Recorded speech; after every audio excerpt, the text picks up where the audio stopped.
जरा सोचिए, एक महान योद्धा युद्ध के मैदान के ठीक बीच में खड़ा है।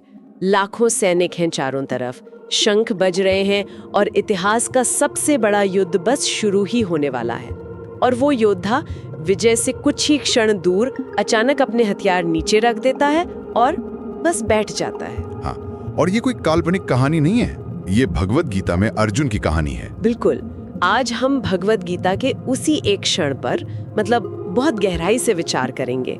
श्लोक 1:47 ये वो श्लोक है जहां अर्जुन गहरे शोक और संताप से घिरकर अपना धनुष और बाण छोड़ देते हैं। और ये दिलचस्प है कि ये संजय कह रहे हैं जो पूरी घटना का आंखों देखा हाल सुना रहे हैं। अर्जुन सिर्फ शारीरिक रूप से युद्ध के मैदान पर नहीं थे, उनका मन भी एक बहुत बड़े संघर्ष से गुजर रहा था। तो हम यही समझने की कोशिश करेंगे कि एक इतना बड़ा योद्धा इस मानसिक स्थिति तक पहुंचा कैसे। क्या ये कमजोरी थी या इसमें कोई बहुत गहरा मानवीय सत्य छिपा है? देखिए, ये समझना बहुत जरूरी है कि ये कोई अचानक लिया गया फैसला नहीं था। हाँ? अर्जुन का मन अपने परिवार, रिश्तों, कर्तव्य, इन सब की उलझनों में ऐसा फंसा था कि उनका आत्मविश्वास पूरी तरह से टूट चुका था। तो चलिए सीधे उस श्लोक पर आते हैं जो इस पूरी स्थिति का सार बताता है।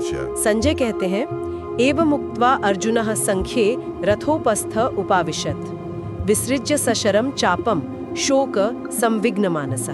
हाँ, अगर हम इसे बड़ी तस्वीर से जोड़कर देखें तो ये श्लोक बहुत गहरा है। इसका सीधा सा मतलब है, युद्ध के मैदान में ऐसा कहने के बाद अर्जुन ने अपने धनुष और बाण को एक तरफ रख दिया और शोक से व्याकुल मन के साथ रथ की सीट पर बैठ गए। इसमें जो शब्द है शोक संविघ्न मानसः, ये बहुत महत्वपूर्ण लगता है। बिल्कुल, ये सिर्फ दुख नहीं है, एक ऐसी मानसिक उथल पुथल है जहां इंसान निर्णय लेने की क्षमता ही खो देता है। तो इसका असल में मतलब क्या है? क्या ये हमें सिखाता है कि जीवन में कभी-कभी बस रुक जाना चाहिए? हाँ, एक तरह से अपनी भावनाओं से भागने के बजाय उन्हें समझने और क्या कहते हैं, आत्ममंथन करने की जरूरत होती है। तो अर्जुन का ये कदम, ये हमें मानसिक संतुलन के बारे में कुछ बताता है। बिल्कुल, ये हमें याद दिलाता है कि जीवन के किसी भी बड़े संघर्ष का सामना करने के लिए बाहरी हथियारों से पहले अंदरूनी शांति चाहिए, मानसिक स्थिरता।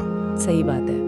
ये क्षण हमें खुद को थोड़ा समय देने की एक तरह से अनुमति देता है। हाँ। तो अर्जुन का हथियार छोड़ना हार नहीं थी, बल्कि एक ठहराव था, आत्मविश्लेषण के लिए, सही रास्ता खोजने के लिए। और ये अध्याय 1 का अंत भी है, जो अर्जुन के सवालों और फिर भगवान श्री कृष्ण के उत्तरों के लिए एक मंच तैयार करता है। सही कहा। और ये एक बहुत महत्वपूर्ण सवाल भी खड़ा करता है, जिस पर हम सभी को सोचना चाहिए। क्या? कि आज की इस तेज तरार जिंदगी में जब हम अपने कर्तव्यों और जिम्मेदारियों के बोझ तले दबे होते हैं, तो क्या हम अपने अंदर के अर्जुन की आवाज को अनसुना कर देते हैं? अच्छा, क्या हम कभी रुककर अपने मन की उथल पुथल को समझने के लिए खुद को समय देते हैं? बिल्कुल, या बस दिखावा करते रहते हैं कि सब ठीक है? ये तो सोचने वाली बात है।